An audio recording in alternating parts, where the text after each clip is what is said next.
But so obviously you can go back and watch this up on my YouTube channel and see my thoughts on QE.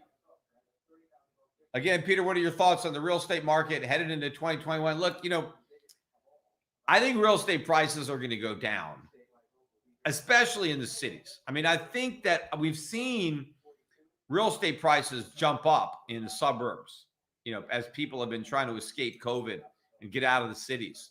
I don't know that we've seen the big drop in real estate prices in the cities yet. I don't know that a lot of people have sold in the cities. I think a lot of people that own condos in the cities have just bought in the country, and they still haven't sold yet. Maybe and I think a lot of people were renting. So they were renting and they haven't had to sell.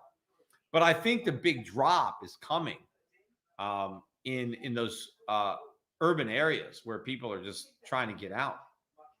And at some point, rates, I mean, bond prices could really collapse. So we could get a spike in rates that, despite the Fed's efforts to suppress rates, rates could go up.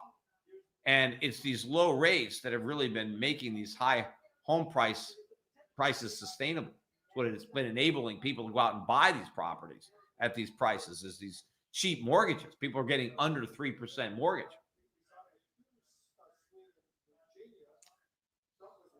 Do I prefer to watch Bloomberg TV or CNBC? I watch more CNBC than Bloomberg, because when I watch CNBC, it's more so I want to know what the public is being told. And so more people watch CNBC than Bloomberg. I mean, if I was looking to be informed, I would be more likely to watch Bloomberg. But I don't really watch either of them to be informed. I want to know the disinformation that's being disseminated to the general public.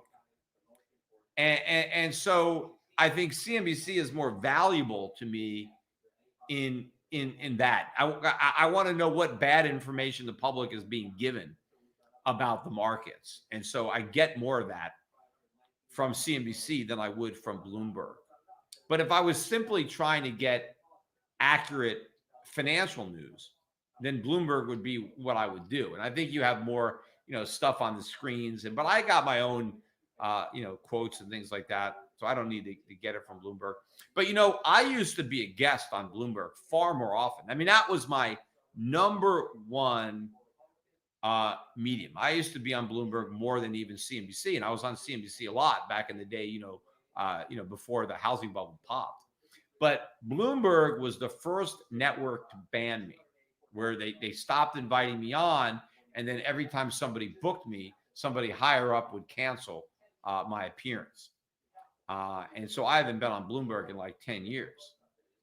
And, I've never seen the official memo that banned me, but I know it exists. That's why they won't book me.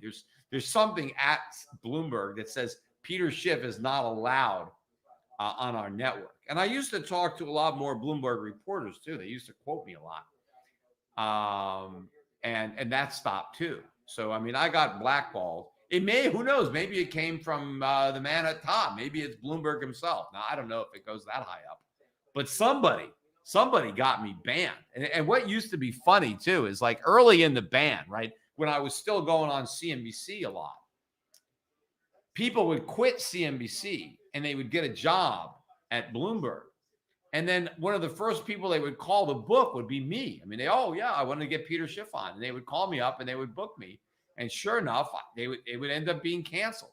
And then they would never book me again because somebody would tell them. And then somebody else would join, and then they would book me, and then I would get canceled. And then, and I would tell them, look, I'm not going to be on. You can book me, but there's no way I'm actually going to be on. And then I guess at some point, I mean, nobody's even tried to book me now. I mean, it's so long now because nobody books me on CNBC either. So none of the people that used to go from there to Bloomberg are they're not used to booking me there either. So, I mean, I'm on. Oh, by the way, I might as well plug. I will be on the Clayman Countdown tomorrow, live with Liz Clayman.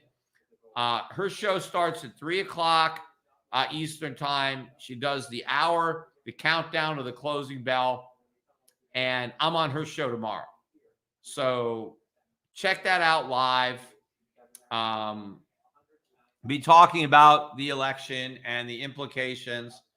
Obviously, nothing new because I've been talking about that for hours here. But yeah, watch it. Support Fox Business, support Liz for having me on, because she's the only show where I every once in a while I get on a few other shows over at Fox or Fox Business. But again, not nearly as often as I should be on. I have a feeling if Joe Biden becomes the next president, maybe they'll have me on more because I will be one of the biggest critics of Biden. And what's going to be unique about me is I will be in a better position to criticize Biden than just about anybody else, because I also criticized Trump when he was running up the deficits and running up government spending. So it will be very difficult for a lot of other Republican commentators who were not criticizing Trump to then criticize Biden for doing what Trump did, and they didn't criticize Trump. So I'm somebody that can be brought out to be a credible critic of what Biden will be doing and the negative impact it will have on the economy. So maybe I'll be able to be on Fox a lot more when they know that I'm going to be criticizing Biden and not Trump. But, even though I've had negative things to say about Trump, it's not like MSNBC or CNN have invited me on so I could bash, big deficit spending Trump, because I criticize Trump for the wrong reasons as far as they're concerned. See, I don't dislike Trump for the same reasons that CNN doesn't like him. I got completely different reasons. I don't like Trump because he's not trumping it up enough. He's not doing as much as he promised to do. Right? He's not draining enough out of the swamp. He's not really shrinking government and cutting government spending and more deregulation. Right?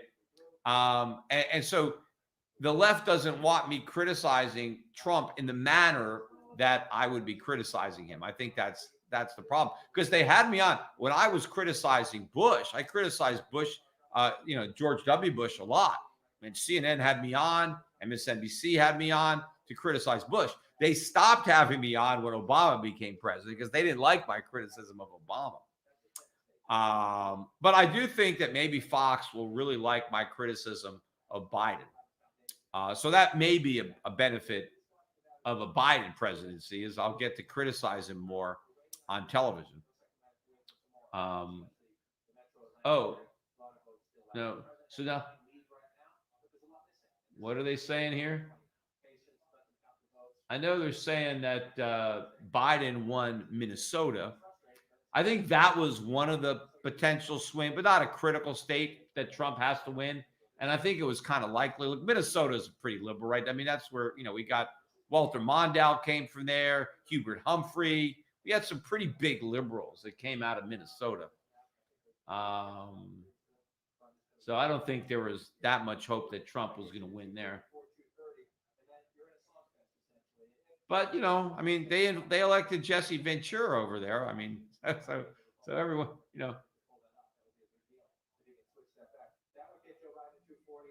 But what are they looking at now? Let's see here.